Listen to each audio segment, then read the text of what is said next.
అనంత కరుణామయుడు అపార కృపాశీలుడైన అల్లాహ్ పేరుతో ప్రారంభిస్తున్నాను. సూరే హాఫ్ 4వ వివరణ 1వ రుకు. అంటే వారికి ఈ విషయం బుర్రకెక్కడం లేదంటే అది వారి బుద్ధిలో గల సంకుచి తత్వమే. దీనివల్ల అల్లాహ్ జ్ఞానం ఆయన శక్తి సామర్థ్యాలు సైతం సంకుచితమని భావం కాదు కదా.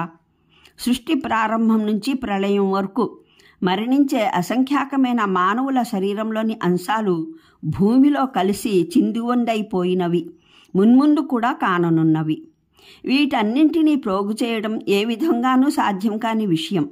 కానీ వాస్తవం ఏమిటంటే వాటిలోని ప్రతి ఒక్క అంశం ఏ రూపంలో ఎక్కడ ఉన్నదో పరమప్రభువు నేరుగా అంతా ఎరిగినవాడు. అంతేకాక దాని విషయ వివరణ రికార్డు మొత్తం అల్లాహ్ రిజిస్టరులో నమోదవుతూ ఉంది. అందులో ఒక్క రవ్వంత విషయము వదలడం జరగదు. అల్లాహ్ ఎప్పుడు ఆదేశించిన మరుక్షణమే ఆయన దూతలు ఈ రికార్డు వెతికి ఒక్కొక్క అణువును వెలికి తీస్తారు. మానవులందరి శరీరాలను వారు ప్రపంచంలో జీవించిన ఆకారంలోనే రూపొందించి నిలబెడతారు. పరలోక జీవితం ఇహలోకంలో ఉన్నటువంటి శారీరక జీవితం లాంటిది మాత్రమే కాదు. శరీరం కూడా ప్రతి వ్యక్తికి ఈ ప్రపంచంలో ఉన్నటువంటి శరీరమే లభిస్తుంది అన్న విషయాన్ని విశదీకరించే ఆయత్ల కోవకు చెందినదే. ఈ ఆయత్ కూడా ఇదే వాస్తవం. కాకపోతే భూమి మీ శరీరాల నుండి కబళించేదంతా మా జ్ఞాన పరిధిలోనున్నదే. ప్రతి అణువణువు రికార్డులో భద్రంగా ఉంది అని తిరస్కారుల మాటకు సమాధానంగా చెప్పడం నిరర్ధకం. మరిన్ని వివరాలకు చూడండి ఖురాన్ అవగాహనం సంపుటి 7 41వ ఆయత్. హామీం అస్సజ్దా పాదసూచిక 25. ఈ క్లుప్తమైన వాక్యంలోనూ బృహత్తర విషయాన్ని వివరించడం జరిగింది. దీని భావం ఏమిటంటే ఆ జనులు కేవలం ఆశ్చర్యపడటం, బుద్ధిగందని విషయంగా పరిగణించడంతోనే చాలించలేదు. మహానీయ ముహమ్మద్ సల్లల్లాహు అలైహి వసల్లం తన సత్య సందేశాన్ని వినిపించిన సమయంలోనే ఒక్క నిమిషం జాగు చేయకుండా అది పూర్తిగా అబద్ధమని ప్రకటించారు. దీన్ని తప్పనిసరి ఫలితం ఒక్కటే. అదే జరిగింది కూడా. వీరు ఈ సందేశం దీన్ని అందజేసే ప్రవక్త వ్యవహారంలో ఏదో ఒక పద్ధతిని నిలకడగా అవలంబించలేదు. ఒక్కోసారి ఆయన్ని కవి అని అంటే మరొకసారి జ్యోతిష్కుడని అంటున్నారు. ఇంకొకసారి మతి భ్రమించిన వ్యక్తిగా భావిస్తున్నారు. ఒకసారి ఈయనే మాంత్రికుడిని అంటే మరోసారి ఇతనికి ఎవరో మంత్రజాలం చేశారని అంటున్నారు. ఒకసారి ఇతను తన పెద్దరికాన్ని నెలకొల్పుకోవడానికి స్వయంగా తానే ఇదంతా కల్పించి చెబుతున్నాడని అంటే మరోసారి ఇతని వెనకాల ఇతరులు ఎవరో ఉన్నారు, వారు ఈ వచనాలను రచించి ఇతనికి అందజేస్తున్నారని అంటారు.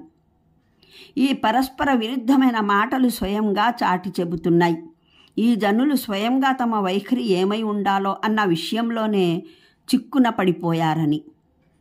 వీరు అసలు ఈ చిక్కులో పడేవారే కారు. తొందరపడి ప్రారంభంలోనే ఈయన్ని తిరస్కరించి ఉండకపోతే ఇలా జరిగి ఉండేది కాదు. ఆలోచనారహితంగా జాగు చేయకుండా నిర్ణయం ప్రకటించడానికి ముందు గంభీరంగా యోచించి ఉన్నట్లయితే ఈ సందేశాన్ని అందజేస్తున్న వారెవరు, చెప్పే మాట ఏమిటి, దానికి అందజేస్తున్న ఆధారం ఏమిటి అని పరిశీలించేవారు. సందేశం అందజేస్తున్న ఈ వ్యక్తి వీరికి కొత్తవాడేమీ కాదు. ఎక్కడి నుంచో అకస్మాత్తుగా వీరి మధ్య వచ్చి నిల్చోలేదు. స్వయంగా వీరి జాతిలోని వాడే. వీరు స్వయంగా చూసిన వ్యక్తి. వీరంతా అతని శీల స్వభావాలు, అతని సామర్థ్యం తెలియని వారేమీ కారు. అటువంటి వ్యక్తి వద్ద నుండి ఒక విషయం ముందుకు వచ్చినప్పుడు దాన్ని వెంటనే స్వీకరించకపోయినా దాన్ని వెంటనే తిరస్కరించవలసిన విషయము కాదుగా. పైగా ఆ మాట నిరాధారంగా నిర్హేతుకంగా చెప్పినది కాదు. ఆ వ్యక్తి తన మాటకు ఆధారాలు చూపెడుతున్నాడు. ఇతని ఆధారాలను వాదాన్ని చెవులొగ్గి వినవలసింది. ఎటువంటి దురభిమానానికి గురవకుండా వాటిని పరీక్షించి అవి ఎంతవరకు సమంజసమైనవో పరిశీలించి చూడవలసింది. కానీ ఇటువంటి వైఖరిని అవలంబించడానికి బదులు ఈ జనులు మంకుతనంతో ఆదిలోనే దీన్ని తిరస్కరించిన దాని ఫలితంగా సత్యం వరకు చేరే ద్వారమైతే స్వయంగానే మూసుకున్నారు.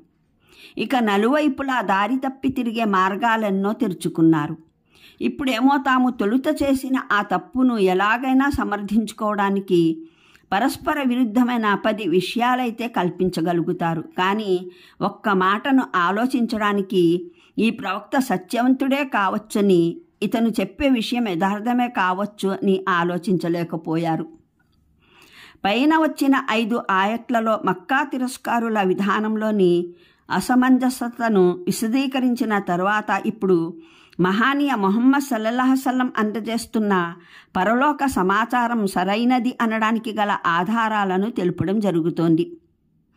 ఈ సందర్భంలో బాగా అర్థం చేసుకోవలసిన విషయం ఒకటి ఉంది. తిరస్కారులు ఆశ్చర్యాన్ని వెలిబుచ్చుతున్న 2 విషయాలలో ఒకటి ముహమ్మద్ సల్లల్లాహు అలైహి వసల్లం దైవదౌత్యం, ఇది ధర్మబద్ధం, సత్యమైనది అనడానికి 2 ఆధారాలు, వాదనలు ముందే చూపబడ్డాయి.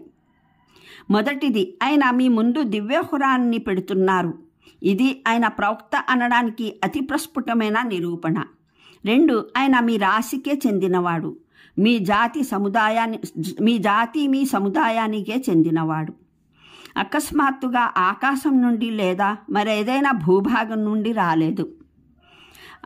అలా అయితే ఆయన జీవితం, శీల స్వభావాలు పరిశీలించి ఆయన నమ్మదగ్గ వ్యక్తేనా, లేదా ఈ ఖురాన్ ఆయన రచించిన గ్రంథం కాగలిగే అవకాశం ఏదైనా ఉందా లేదా అని నిర్ధారించడం కష్టసాధ్యమైపోయేది. ఈ కారణాల వల్ల ఆయన దైవదౌత్య వాదన పట్ల మీ ఆశ్చర్యం అనుచితమైనది. ఈ వాదనను స్పష్టంగా వివరించడానికి బదులు 2 క్లుప్తమైన సంకేతాల రూపంలో ముందుంచడం జరిగింది. మహానీయ ముహమ్మద్ సల్లల్లాహు అలైహి వసల్లం స్వయాన మక్కాలో నిలబడి ఎవరి సమక్షంలో ఖురాన్ వినిపిస్తున్నారో వారు బాల్యం నుండి యవ్వనం మధ్య వయసు వరకు ఆయన జీవితం యావత్తు చూసిన వారే. ఆ సమయంలో ఈ సంకేతాల వివరాలు ఆ వాతావరణంలో ప్రతి వ్యక్తికి వాటంతట అవే వ్యక్తమైనవే. అందువల్ల ఆ విషయాలు వదిలి ఇప్పుడు 2వ ఆక్షేపణను నిర్ధారిస్తూ సవివరమైన వాదన ముందుంచబడుతోంది. ఈ విషయాన్ని ఆ జనులు వింతైనది, బుద్ధి కందనిదిగా పేర్కొనేవారు. ఇక్కడ ఆకాశం అంటే సమస్త ఊర్ధ్వలోకం. దీన్ని రేయింబవళ్ళు మనిషి తన మీద కప్పుగా పరికిస్తూనే ఉంటాడు. అక్కడ పగటి వేళ సూర్యుడు ప్రకాశిస్తూ ఉంటాడు, రాత్రివేళ చంద్రుడు, అగణ్యమైన నక్షత్రాలు వెలుగుతూ కనిపిస్తాయి. మనిషి తన చర్మ చక్షువులతో వాటిని చూసినా ఆశ్చర్యం కలుగుతుంది. కానీ దూరదర్శిని పెట్టి చూసినట్లయితే ఎంతో విస్తృతమైన సువిశాలమైన జగత్తు అతని సమక్షంలో ప్రత్యక్షమవుతుంది. అది అనంతం, అపారం అనిపిస్తోంది. ఎక్కడైనా మొదలైనట్టు మరెక్కడైనా ముగిసినట్లు అసలే గోచరించదు. మన భూమి కన్నా లక్షలాది రెట్ల పెద్దవి మహోన్నతమైన గ్రహాలు అందులో బంతుల్లా తిరుగాడుతున్నాయి. మన సూర్యుని కన్నా వేలాది రెట్లు అధికంగా ప్రకాశమానమైన నక్షత్రాలు అందులో వెలుగొందుతున్నాయి. మన ఈ సూర్య మండలమంతా అందులోని కేవలం ఒక్క పాలవెల్లిలో ఒక మూలన పడి ఉంది. ఈ ఒక్క పాలవెల్లిలోనే మన సూర్యుని వంటి ఇతర నక్షత్రాలు స్థిరమైనవి కనీసం 300 కోట్ల సంఖ్యలో ఉన్నాయి. నేటి వరకు మానవుని పరిశీలనలో ఇటువంటి 10 లక్షల పాల వెల్లులున్నాయని తెలుస్తోంది. ఈ లక్షలాది పాల వెల్లుల్లో మనకు అత్యంత సమీపాన పొరుగున ఉన్న పాలవెల్లి ఎంత దూరాన ఉందంటే దాని కాంతి ప్రతి సెకనుకు 1,86,000 మైళ్ళ వేగంతో పయనిస్తే 10 లక్షల ఏండ్లకు గాని మన భూమికి చేరదు. ఇది విశ్వంలో మనిషి తన జ్ఞానం, పరిశీలన ద్వారా తెలుసుకోగలిగిన విషయం. ఇది విశ్వంలోని ఒక భాగానికి చెందిన విస్తృతి వైశాల్యం. దేవుని ఈ సామ్రాజ్యం ఎంత విశాలమైనదో మనం ఊహించనైనా ఊహించలేము.